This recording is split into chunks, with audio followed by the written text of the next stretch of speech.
Welcome to the Logophile channel. This week we bring you the first part of a two-part look at the work of Frank Belknap Long, 1901-1994. You may remember our video on the Cats of Ulthar, based on a story by H.P. Lovecraft. Lovecraft was not just a storyteller and mythmaker. He both invented and defined a new genre of fiction known as cosmic horror. As he defined it, cosmic horror involves man's oldest fear, the fear of the unknown, especially in the face of the vast reaches of space and time, and humanity's insignificance in the face of these incomprehensible vistas. In other words, Lovecraft and his colleagues, writers often referred to as the Lovecraft Circle, attempted to produce suspense through an atmosphere of uncertainty, and challenging the hubris of modern man, that all things are understandable through science. In the universe, according to cosmic horror, humanity is nothing but a temporary bit of fluff compared to greater forces and intelligences. Lovecraft believed in science himself, personally, but his stories remind us that humanity is still young, and nature is cruel, and the universe itself is a dark, unsafe place. And so we look at two stories not written by Lovecraft, but one of his greatest disciples, Frank Belknap Long. Both stories involve protagonists who believed that science could reveal great truths about the universe, but not appreciating exactly how dangerous that pursuit can be. Perhaps there is still an important lesson to be learned from his 1929 story, The Hounds of Tindalos. The Hounds of Tindalos, by Frank Belknap Long. "I'm glad you came," said Chalmers. He was sitting by the window, and his face was very pale. Two tall candles guttered at his elbow and cast a sickly amber light over his long nose and slightly receding chin. Chalmers would have nothing modern about his apartment. He had the soul of a medieval ascetic, and he preferred illuminated manuscripts to automobiles and leering stone gargoyles to radios and adding machines. As I crossed the room to the settee he had cleared for me, I glanced at his desk and was surprised to discover that he had been studying the mathematical formulae of a celebrated contemporary physicist, and that he had covered many sheets of thin yellow paper with curious geometric designs. "Einstein and John Dee are strange bedfellows," I said as my gaze wandered from his mathematical charts to the 60 or 70 quaint books that comprised his strange little library. Plotinus and Emmanuel Moscopulus, St. Thomas Aquinas, and Phrenicla de Bessy stood elbow to elbow in the somber ebony bookcase, and chairs, table, and desk were littered with pamphlets about medieval sorcery and witchcraft and black magic, and all of the valiant, glamorous things that the modern world had repudiated. Chalmers smiled engagingly and passed me a Russian cigarette on a curiously carved tray. "We are just discovering now," he said, "that the old alchemists and sorcerers were 2/3 right, and that your modern biologist and materialist is 9/10 wrong." "You have always scoffed at modern science," I said, a little impatiently. "Only at scientific dogmatism," he replied. "I have always been a rebel, a champion of originality and lost causes. That is why I have chosen to repudiate the conclusions of contemporary biologists." "And Einstein?" I asked. "A priest of transcendental mathematics," he murmured reverently. "A profound mystic and explorer of the great suspected." "Then you do not entirely despise science?" "Of course not," he affirmed. "I merely distrust the scientific positivism of the past 50 years. The positivism of Haeckel and Darwin and of Mr. Bertrand Russell. I believe that biology has failed pitifully to explain the mystery of man's origin and destiny." "Give them time," I retorted. Chalmers' eyes glowed. "My friend," he murmured, "your pun is sublime. Give them time. That is precisely what I would do. But your modern biologist scoffs at time. He has the key, but he refuses to use it. What do we know of time, really? Einstein believes that it is relative, that it can be interpreted in terms of space, of curved space. But must we stop there? When mathematics fails us, can we not advance by insight? You are treading on dangerous ground, I replied. That is a pitfall that your true investigator avoids. That is why modern science has advanced so slowly. It accepts nothing that it cannot demonstrate. But you, I would take hashish, opium, all manner of drugs. I would emulate the sages of the East. And then perhaps I would apprehend... What? The fourth dimension. Theosophical rubbish. Perhaps. But I believe that drugs expand human consciousness. William James agreed with me. And I have discovered a new one. A new drug? It was used centuries ago by Chinese alchemists, but it is virtually unknown in the West. Its occult properties are amazing. With its aid and the aid of my mathematical knowledge, I believe that I can go back through time. I do not understand. Time is merely our imperfect perception of a new dimension of space. Time and motion are both illusions. Everything that has existed from the beginning of the world exists now. Events that occurred centuries ago on this planet continue to exist in another dimension of space. Events that will occur centuries from now exist already. We cannot perceive their existence because we cannot enter the dimension of space that contains them. Human beings as we know them are merely fractions. Infinitesimally small fractions of one enormous whole. Every human being is linked with all the life that has preceded him on this planet. All of his ancestors are parts of him. Only time separates him from his forebears, and time is an illusion and does not exist. I think I understand, I murmured. It will be sufficient for my purpose if you can form a vague idea of what I wish to achieve. I wish to strip from my eyes the veils of illusion that time has thrown over them, and see the beginning and the end. And you think this new drug will help you? I am sure that it will, and I want you to help me. I intend to take the drug immediately. I cannot wait. I must see. His eyes glittered strangely. I am going back through time. He rose and strode to the mantel. When he faced me again, he was holding a small square box in the palm of his hand. I have here 5 pellets of the drug Liao. It was used by the Chinese philosopher Lao Tzu, and while under its influence he visioned Tao. Tao is the most mysterious force in the world. It surrounds and pervades all things. It contains the visible universe, and everything that we call reality. He who apprehends the mysteries of Tao sees clearly all that was and will be. Rubbish, I retorted. Tao resembles a great animal, recumbent, motionless, containing in its enormous body all the worlds of our universe, the past, the present, and the future. We see portions of this great monster through a slit, which we call time. With the aid of this drug, I shall enlarge the slit. I shall behold the great figure of life, the great recumbent beast in its entirety. And what do you wish me to do? Watch, my friend. Watch and take notes. And if I go back too far, you must recall me to reality. You can recall me by shaking me violently. If I appear to be suffering acute physical pain, you must recall me at once. Chalmers, I said, I wish you wouldn't make this experiment. You're taking dreadful risks. I don't believe that there is any fourth dimension, and I emphatically do not believe in Tao, and I don't approve of your experimenting with unknown drugs. I know the properties of this drug, he replied. I know precisely how it affects the human animal, and I know its dangers. The risk does not reside in the drug itself. My only fear is that I may become lost in time. You see, I shall assist the drug. Before I swallow this pellet, I shall give my undivided attention to the geometric and algebraic symbols that I have traced on this paper.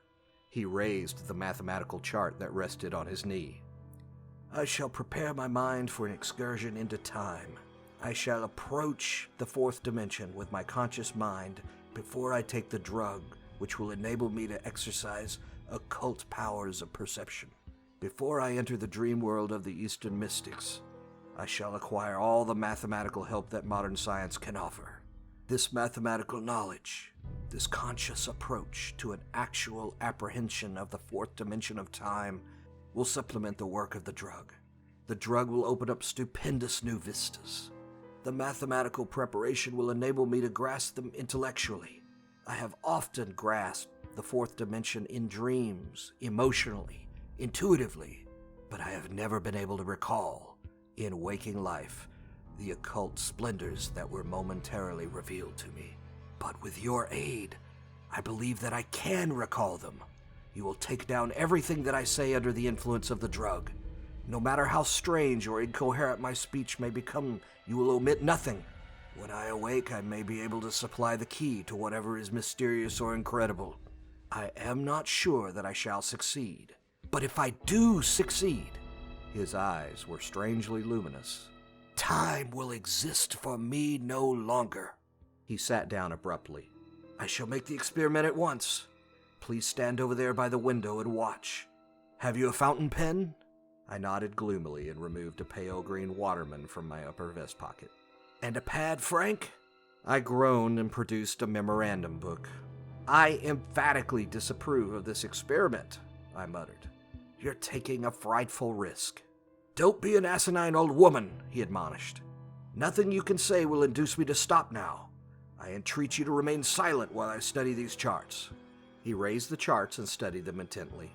I watched the clock on the mantel as it ticked out the seconds, and a curious dread clutched at my heart so that I choked. Suddenly, the clock stopped ticking, and exactly at that moment, Chalmers swallowed the drug. I rose quickly and moved toward him, but his eyes implored me not to interfere. The clock has stopped, he murmured. The forces that control it approve of my experiment. Time stopped, and I swallowed the drug. I pray God I shall not lose my way. He closed his eyes and leaned back on the sofa. All of the blood had left his face, and he was breathing heavily. It was clear that the drug was acting with extraordinary rapidity. It is beginning to get dark, he murmured. Write that. It is beginning to get dark, and the familiar objects in the room are fading out. I can discern them vaguely through my eyelids, but they are fading swiftly. I shook my pen to make the ink come and wrote rapidly in shorthand as he continued to dictate. I am leaving the room. The walls are vanishing, and I can no longer see any of the familiar objects. Your face, though, is still visible to me. I hope that you are writing. I think that I am about to make a great leap, a leap through space. Or perhaps it is through time that I shall make the leap. I cannot tell. Everything is dark, indistinct. He sat for a while silent, with his head sunk upon his breast. Then suddenly he stiffened and his eyelids fluttered open. God in heaven, he cried. I see. He was straining forward in his chair, staring at the opposite wall. But I knew he was looking beyond the wall, and that the objects in the room no longer existed for him. Chalmers, I cried. Chalmers, shall I wake you? Do not, he shrieked. I see everything. All of the billions of lives that preceded me on this planet are before me at this moment. I see men of all ages, all races, all colors. They are fighting, killing, building, dancing, singing. They are sitting about rude fires on lonely gray deserts and flying through the air in monoplanes. They are riding the seas in bark canoes and enormous steamships. They are painting bison and mammoths on the walls of dismal caves and covering huge canvases with queer futuristic designs. I watch the migrations from Atlantis. I watch the migrations from Lemuria. I see the elder races, a strange horde of black dwarfs overwhelming Asia, and the Neanderthalers with lowered heads and bent knees ranging obscenely across Europe. I watch the Achaeans streaming into the Greek islands, and the crude beginnings of Hellenic culture. I am in Athens, and Pericles is young. I am standing on the soil of Italy. I assist in the rape of the Sabines. I march with the imperial legions. I tremble with awe and wonder as the enormous standards go by and the ground shakes with the tread of the victorious Hastati. 1,000 naked slaves grovel before me as I pass in a litter of gold and ivory, drawn by night-black oxen from Thebes. And the flower girls scream, "Ave, Kaiser!" as I nod and smile. I am myself a slave on a Moorish galley. I watch the erection of a great cathedral. Stone by stone it rises, and through months and years I stand and watch each stone as it falls into place. I am burned on a cross head downward in the time-scented gardens of Nero, and I watch with amusement and scorn the torturers at work in the chambers of the Inquisition. I walk in the holiest sanctuaries. I enter the temples of Venus. I kneel in adoration before the Magna Mater, and I throw coins on the bare knees of the sacred courtesans who sit with veiled faces in the groves of Babylon.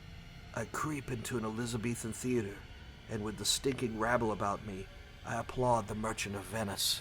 I walk with Dante through the narrow streets of Florence. I meet the young Beatrice, and the hem of her garment brushes my sandals as I stare enraptured. I am a priest of Isis, and my magic astounds the nations. Simon Magus kneels before me, imploring my assistance, and Pharaoh trembles when I approach. In India I talk with the masters, and run screaming from their presence, for their revelations are as salt on wounds that bleed. I perceive everything simultaneously. I perceive everything from all sides. I am a part of all the teeming billions about me. I exist in all men, and all men exist in me. I perceive the whole of human history in a single instant, the past and the present. By simply straining, I can see farther and farther back. Now I am going back through strange curves and angles. Angles and curves multiply about me. I perceive great segments of time through curves. There is curved time and angular time. The beings that exist in angular time cannot enter curved time. It is very strange. I am going back and back. Man has disappeared from the earth. Gigantic reptiles crouch beneath enormous palms and swim through the loathly black waters of dismal lakes. Now the reptiles have disappeared. No animals remain upon the land, but beneath the waters, plainly visible to me, dark forms move slowly over the rotting vegetation. The forms are becoming simpler and simpler. Now they are single cells. All about me there are angles. Strange angles that have no counterparts on the earth. I am desperately afraid. There is an abyss of being which man has never fathomed. I stared. Chalmers had risen to his feet and he was gesticulating helplessly with his arms. I am passing through unearthly angles. I am approaching. Oh, the burning horror of it! "Chalmers," I cried, "do you wish me to interfere?" He brought his right hand quickly before his face, as though to shut out a vision unspeakable. "Not yet," he cried. "I will go on. I will see what lies beyond." A cold sweat streamed from his forehead, and his shoulders jerked spasmodically.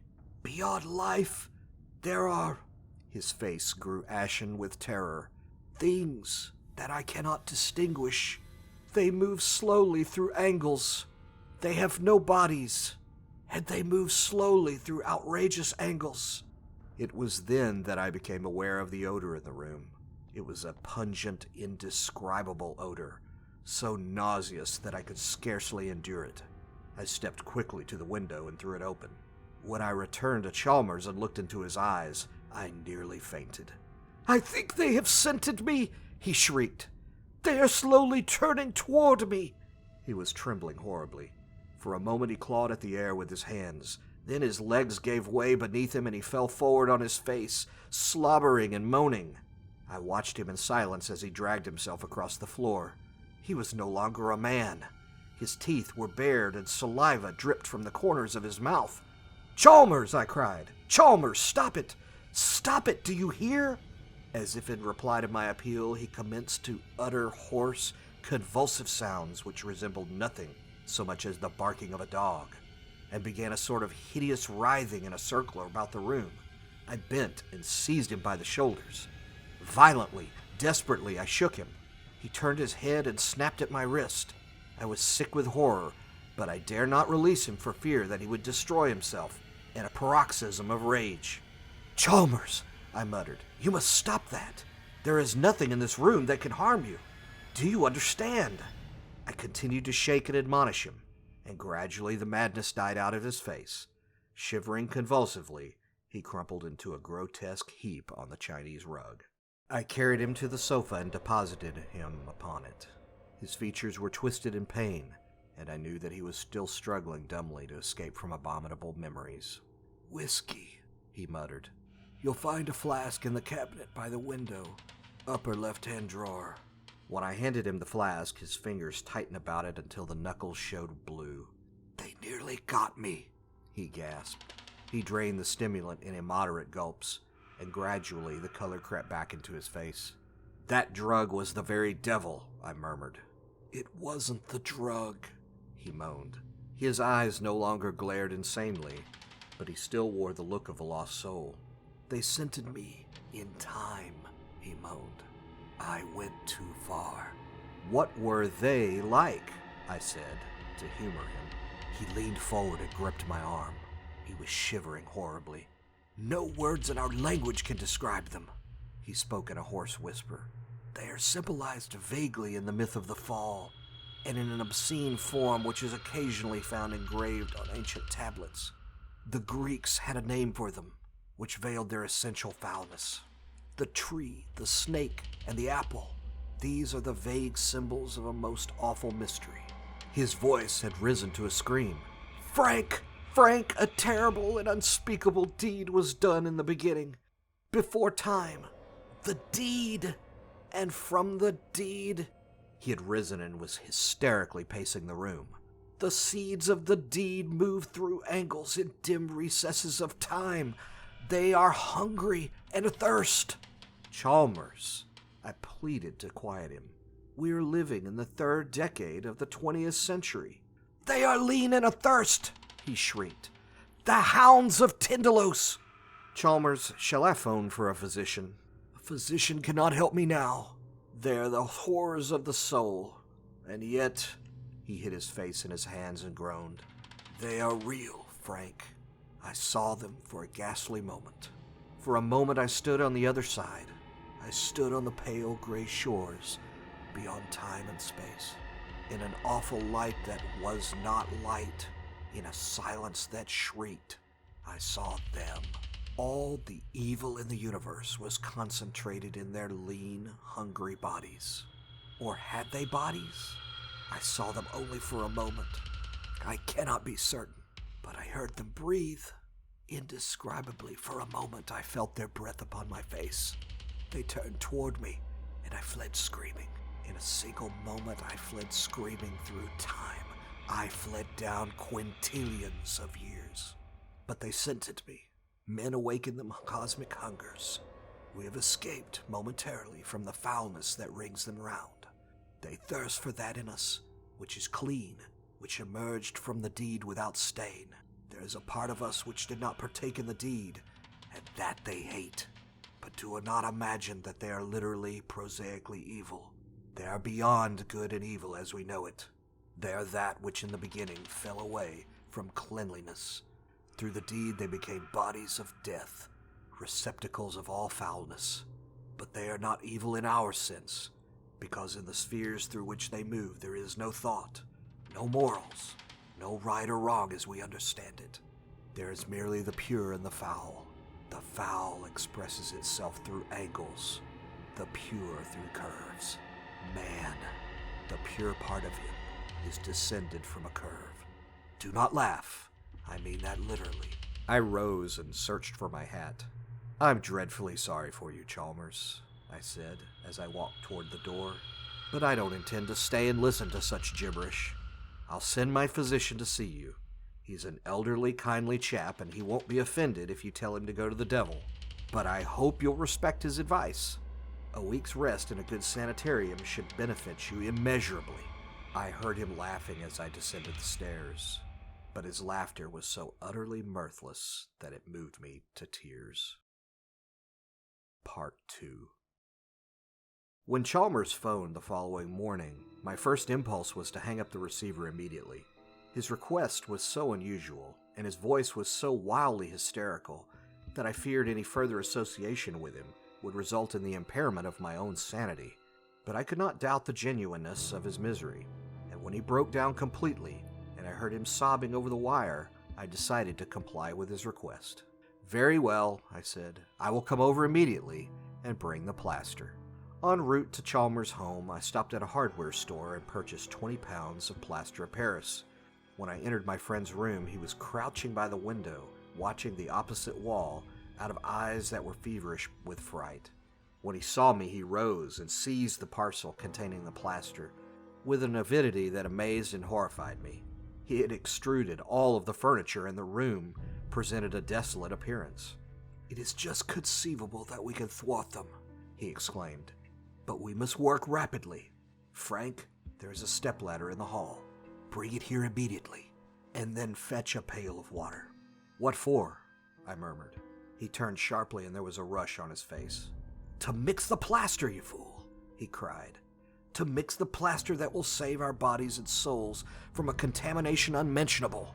To mix the plaster that will save the world from... Frank, they must be kept out." "Who?" I murmured. "The Hounds of Tindalos," he muttered. "They can only reach us through angles. We must eliminate all angles from this room. I shall plaster up all of the corners, all of the crevices. We must make this room resemble the interior of a sphere." I knew that it would have been useless to argue with him. I fetched the stepladder, Chalmers mixed the plaster, and for 3 hours we labored. We filled in the 4 corners of the wall and the intersections of the floor and the wall and ceiling, and we rounded the sharp angles of the window seat. "I shall remain in this room until they return in time," he affirmed when our task was completed. "When they discover that the set leads through curves, they will return. They will return ravenous and snarling and unsatisfied to the foulness that was in the beginning, before time beyond space." He nodded graciously and lit a cigarette. "It was good of you to help," he said. "Will you not see a physician, Chalmers?" I pleaded. "Perhaps tomorrow, but now I must watch and wait." "Wait for what?" I urged. Chalmers smiled wanly.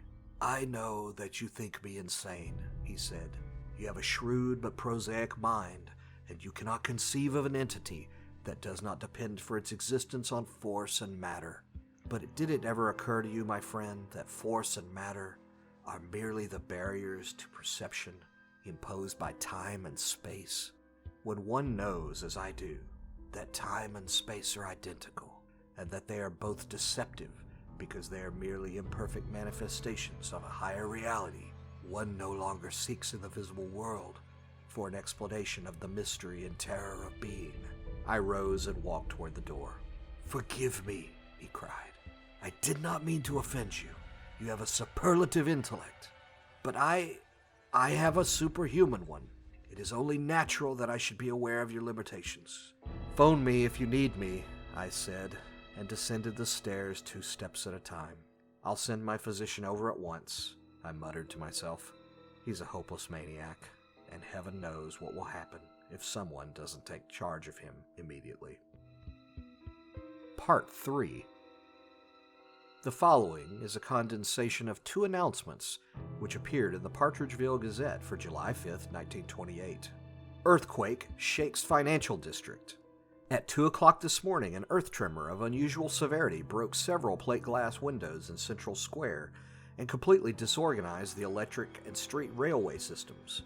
The tremor was felt in the outlying districts, and the steeple of the First Baptist Church on Angel Hill, designed by Christopher Wren in 1717, was entirely demolished. Firemen are now attempting to put out a blaze which threatens to destroy the Partridgeville glue works. An investigation is promised by the mayor, and an immediate attempt will be made to fix responsibility for this disastrous occurrence. Occult writer murdered by unknown guest. Horrible crime in Central Square. Mystery surrounds death of Halpin Chalmers. At 9 a.m. today, the body of Halpin Chalmers, author and journalist, was found in an empty room above the jewelry store of Smithwick and Isaacs, 24 Central Square. The coroner's investigation revealed that the room had been rented furnished to Mr. Chalmers on May 1st, and that he himself disposed of the furniture a fortnight ago. Chalmers was the author of several recondite books on occult themes and a member of the Bibliographic Guild. He formerly resided in Brooklyn, New York. At 7 a.m., Mr. L.E. Hancock, who occupies the apartment opposite Chalmers' room in the Smithwick and Isaacs establishment, smelt a peculiar odor when he opened his door to take in his cat and the morning edition of the Partridgeville Gazette. The odor he describes as extremely acrid and nauseous, and he affirms that it was so strong in the vicinity of Chalmers' room that he was obliged to hold his nose when he approached that section of the hall. He was about to return to his own apartment when it occurred to him that Chalmers might have accidentally forgotten to turn off the gas in his kitchenette. Becoming considerably alarmed at the thought, he decided to investigate, and when repeated tappings on Chalmers' door brought no response, he notified the superintendent. The latter opened the door by means of a pass key, and the two men quickly made their way into Chalmers' room. The room was utterly destitute of furniture, and Hancock asserts that when he first glanced at the floor, his heart went cold within him, and that the superintendent, without saying a word, walked to the open window and stared at the building opposite for fully 5 minutes. Chalmers lay stretched upon his back in the center of the room. He was starkly nude, and his chest and arms were covered with a peculiar bluish pus or ichor. His head lay grotesquely upon his chest. It had been completely severed from his body, and the features were twisted and torn and horribly mangled. Nowhere was there a trace of blood. The room presented a most astonishing appearance. The intersections of the walls, ceiling, and floor had been thickly smeared with plaster of Paris, but at intervals fragments had cracked and fallen off, and someone had grouped these upon the floor about the murdered man as to form a perfect triangle. Beside the body were several sheets of charred yellow paper. These bore fantastic geometric designs and symbols and several hastily scrawled sentences. The sentences were almost illegible and so absurd in content that they furnished no possible clue to the perpetrator of the crime. "I am waiting and watching," Chalmers wrote. "I sit by the window and watch walls and ceiling. I do not believe they could reach me, but I must beware of the doles. Perhaps they can help them break through. The satyrs will help, and they can advance through the scarlet circles. The Greeks knew a way of preventing that. It is a great pity that we have forgotten so much." On another sheet of paper, the most badly charred of the 7 or 8 fragments found by Detective Sergeant Douglas of the Partridgeville Reserve, was scrawled the following: "Good God, the plaster is falling! A terrific shock has loosened the plaster and it is falling. An earthquake, perhaps. I never could have anticipated this. It is growing dark in the room. I must phone Frank. But can he get here in time? I will try. I will recite the Einstein formula. I will... God, they're breaking through. They're breaking through. Smoke is pouring from the corners of the wall. Their tongues... Ah!" In the opinion of Detective Sergeant Douglas, Chalmers was poisoned by some obscure chemical. He has sent specimens of the strange blue slime found on Chalmers' body to the Partridgeville Chemical Laboratories, and he expects the report will shed new light on one of the most mysterious crimes of recent years. That Chalmers entertained a guest on the evening preceding the earthquake is certain, for his neighbor distinctly heard a low murmur of conversation in the former's room as he passed it on his way to the stairs. Suspicion points strongly to this unknown visitor, and the police are diligently endeavoring to discover his identity. Part 4. Report of James Martyn, chemist and bacteriologist. My dear Mr. Douglas, the fluid sent to me for analysis is the most peculiar that I have ever examined. It resembles living protoplasm, but it lacks the peculiar substances known as enzymes. Enzymes catalyze the chemical reactions occurring in living cells, and when the cell dies, they cause it to disintegrate by hydrolyzation.